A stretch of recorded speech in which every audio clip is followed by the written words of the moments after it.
Hey, what's up guys, it's DarkArmedDuelist and today doing an Abyss Actor deck profile. So I'm really excited to do this one for you guys because this deck is an amazing Pendulum deck that's super fun to play. So without further ado, don't forget to like, comment, subscribe, hit the bell there so you can become part of the notification squad, and definitely check out the Patreon down in the description below for all those awesome rewards. So without further ado, let's get straight on into this. So first off, we're playing 3 copies of Superstar. Superstar is amazing as a 3-0 in the build because this card actually helps you get to your Abyss script cards, with the ability that once per turn you can actually set an Abyss script spell directly from your deck to your side of the field, but it's sent to the grave during the end phase, but it helps you instantly get to the exact cards that you need, while also being an awesome boss monster.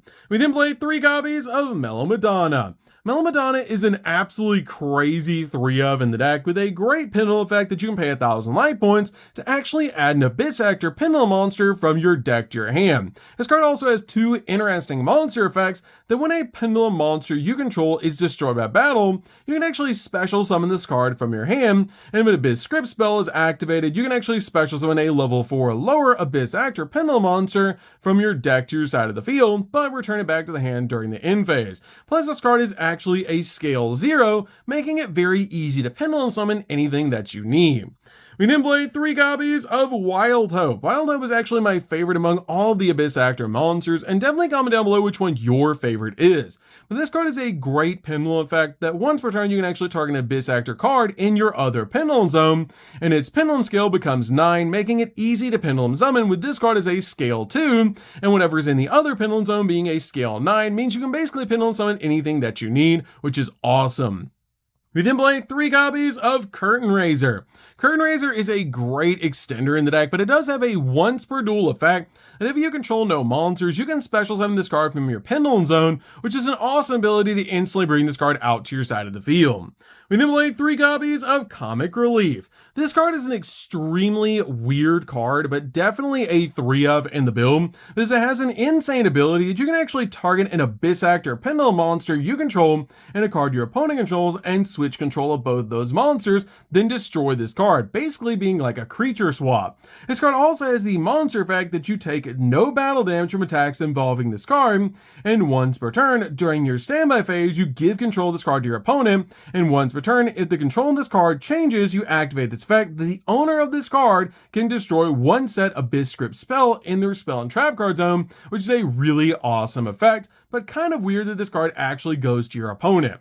We then play 3 copies of Extras. Extras is awesome as a 3-of in the build because this card has the ability if your opponent controls a monster, you can special summon this card from your pendulum zone, instantly getting this card on your side of the field, so you can go for all of your awesome plays. We then play a single copy of Sassy Rookie. I feel like 1 copy is really all you need, but this card is awesome in the deck. We then also play 3 copies of Ash Blossom. Ash Blossom is really good as a 3-of in the build to basically just stop your opponent from touching the deck. So that's it for the monsters, guys. Let's get in to the spells.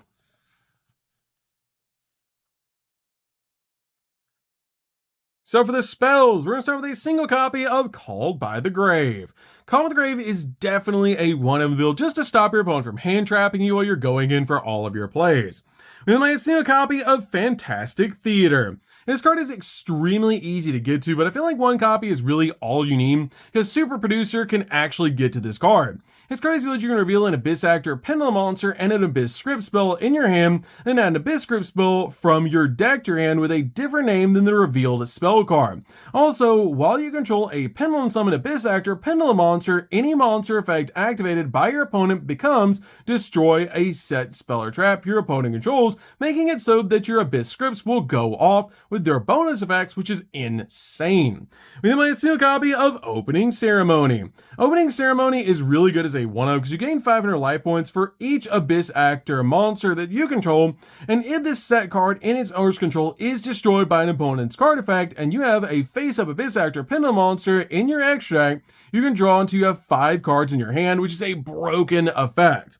We then play a single copy of Abyss-tainment. Abyss-tainment is really cool as a 1-of in the deck, but I feel like 1 is really all you need in this build. Let you trigger an Abyss Actor monster, and then target an Abyss script spell in the graveyard and set it back to your side of the field, and you can use that effect up to twice per turn, and if this set card in its owner's control is destroyed by an opponent's card effect, while you have a face of Abyss Actor Pendulum monster in your extract, you can special summon any number of Abyss Actor Pendulum monsters from your deck, which is an insane swarm effect, which is why I just play a single copy of this card because it's so easy to get to, and once you resolve it once, you're probably going to win.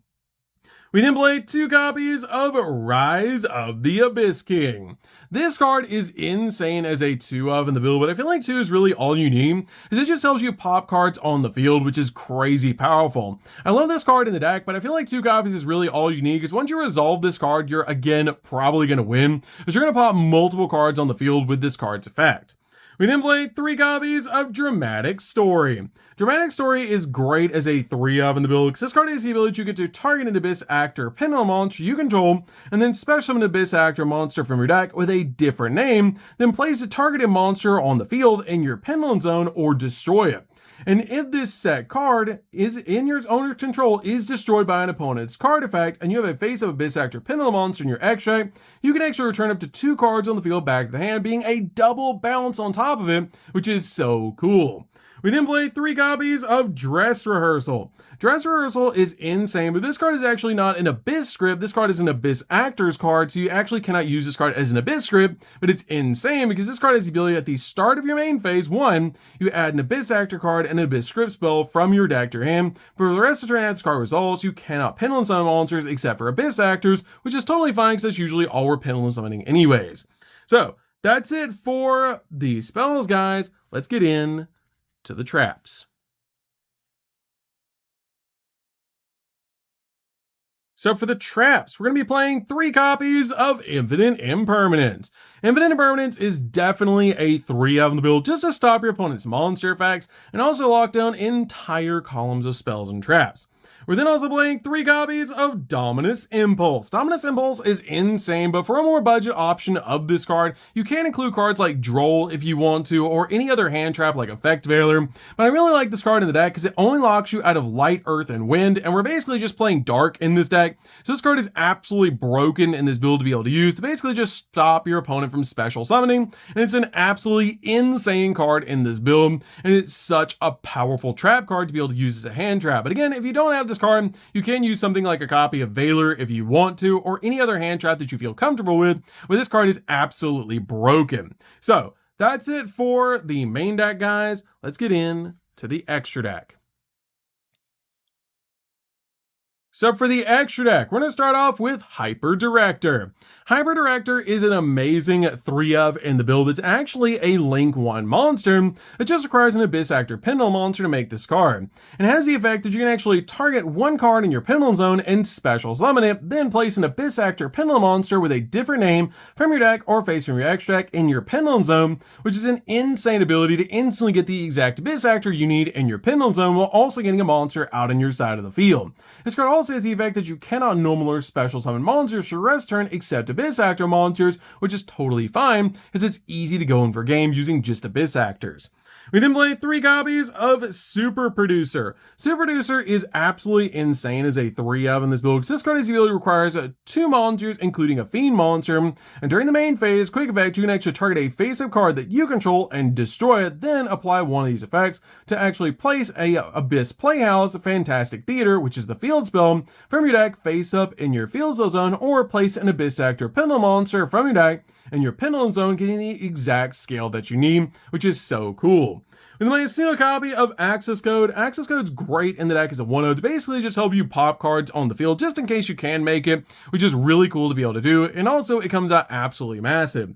We play a single copy of Exceed the Pendulum. Exceed the Pendulum is great for its pendulum arrows and just helps you extend your plays, plus it's a light monster to be able to use with Access Code. 1 copy of the Dark Charmer. Dark Charmer is really good to help you climb into your other Link monsters. It's just a good option in the deck. And my single copy of SP. SP is an insane card to be able to use, basically as a double interruption. 1 copy of Beyond the Pendulum. This card is awesome because it helps you search out the exact pendulum monster you want. It can also pop cards on the field, but it's great in the deck as a 1-of, just as an option to be able to play. It's basically everything after your Abyss Actor Link monsters is just toolbox in this deck. We might assume a copy of IP so we can go into SP during the opponent's turn, which is really good to be able to do. We might assume a copy of Vortex Dragon because this card is a negate and it's very easy to make in this deck by just making a copy of Odd Eye's Absolute Dragon first and then linking it away. You can actually make Vortex, which is really good to be able to do so that you can basically get a negate on your side of the field, and it works really good with our Pendulum monsters and it's super easy to summon. We then also play a single copy of Typhon. Typhon's great in this deck as one-of because it's actually a balance and a skill drain for 3,000 or higher attack point monsters, which is absolutely crazy, and it's super easy to make going second just in case you need to. But again, basically everything from access code talker down is just toolbox because sometimes you will lock yourself into only using Abyss Actors in this deck, so you do have to keep that in mind, which is why we play 3 each of the other Link monsters in this build, as you're summoning them all the time in this deck. So that's it for the deck, guys. I hope you enjoyed. This deck is super fun to be able to play. If you guys have never played an Abyss Actor deck before, you should definitely give this deck a try because it's absolutely insane how powerful this deck is, and it's super fun to be able to summon out all your Abyss Actors to your side of the field and go in for game. So that's gonna be this one, guys. Don't forget to like, comment, subscribe, hit the bell there so you can become part of the notification squad, and we'll see you guys in the next video. See you later, guys.